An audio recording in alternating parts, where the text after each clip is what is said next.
우선 매크로를 최초로 유포한 인물은 과거에도 입법 반대 매크로를 제작 유포했던 커뮤니티 회원으로 본인의 기술을 이용해 반복적으로 조직적인 여론 조작을 시도한 것으로 보입니다.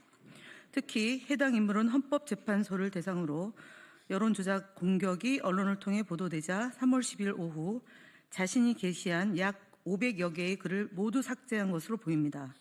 그러나 민주파출소는 이미 해당 게시글을 아카이빙해 보관 중이며 최초 유포자의 게시글과 이를 재유포한 글들을 체증하는 작업을 진행하고 있습니다. 이거 하고 헌법재판소 관련해서 김동완 의원이 얘기하고 6건 고발도 김동완 의원이 하고 그리고 거짓말 시리즈 하겠습니다. 거짓말인 줄 알았네.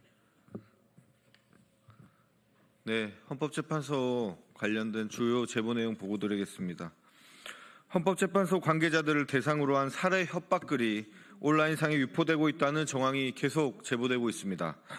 3월 10일 JTBC에서 보도한 헌재 내부 도면까지 유출됐다.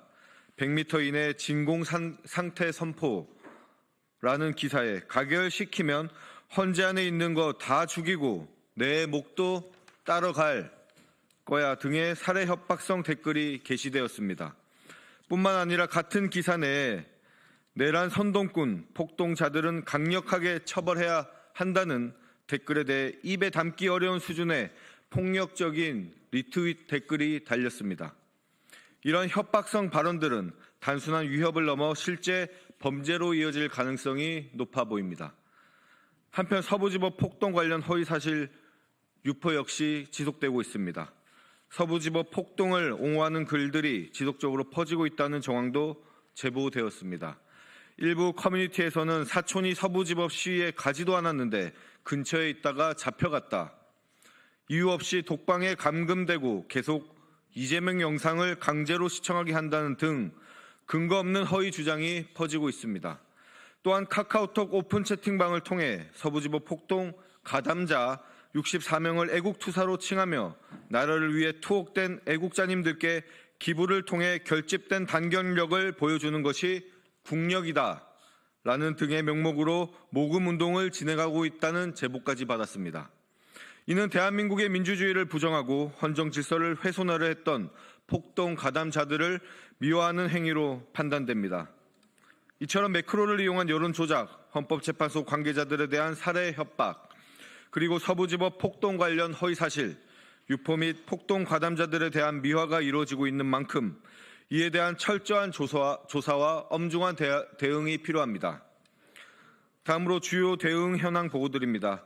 오늘 국민소통위원회에서는 총 6건의 고발을 진행할 예정입니다.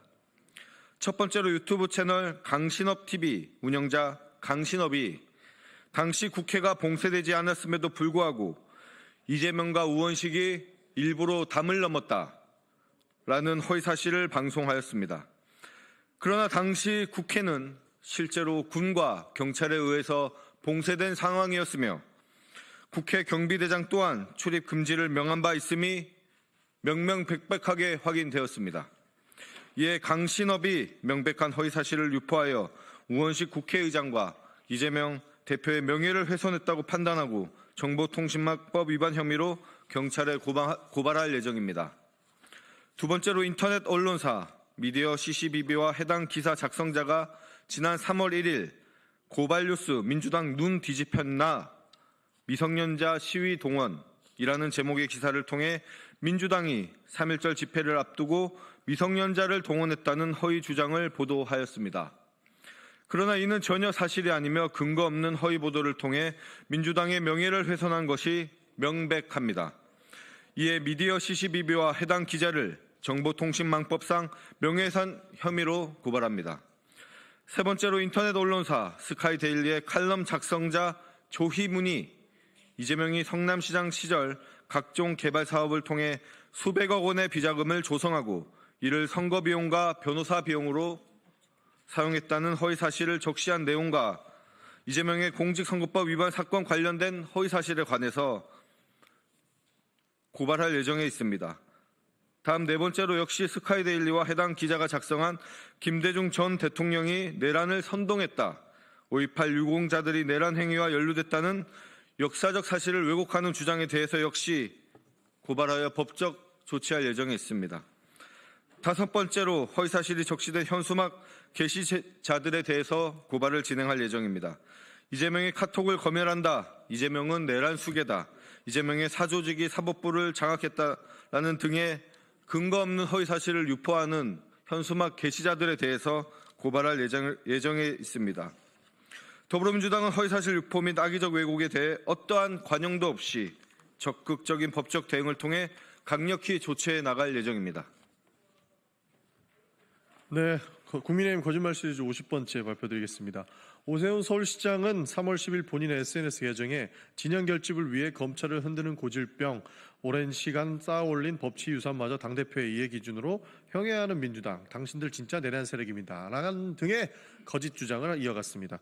하지만 이는 사실과 다릅니다. 구속 취소 결정에 직무유기식으로 항고를 포기한 검찰총장에 대해 책임을 묻는 것이 어떻게 검찰 흔들기며 법치를 형해한 일입니까? 이는 누군가 이해와 전혀 상관없는 국가의 정의와 상식을 바로 세우는 일입니다. 이미 지난 대선 이후 검찰의 기소를 정권의 입맛대로 해왔다는 주장은 사실로 보입니다. 이는 이재명 대표에 대해서 389건의 압수수색을 실시하면서도 김건희 씨에 대해서는 무혐의와 불기소를 일관했던 검찰의 모습에서도 쉽게 확인 가능합니다. 내란을 끝없이 옹호하는 사람들, 국민의힘 인사들은 국헌을 흔드는 내란 세력으로 보이기 때문에 자중하시기를 부탁드리겠습니다. 이상입니다.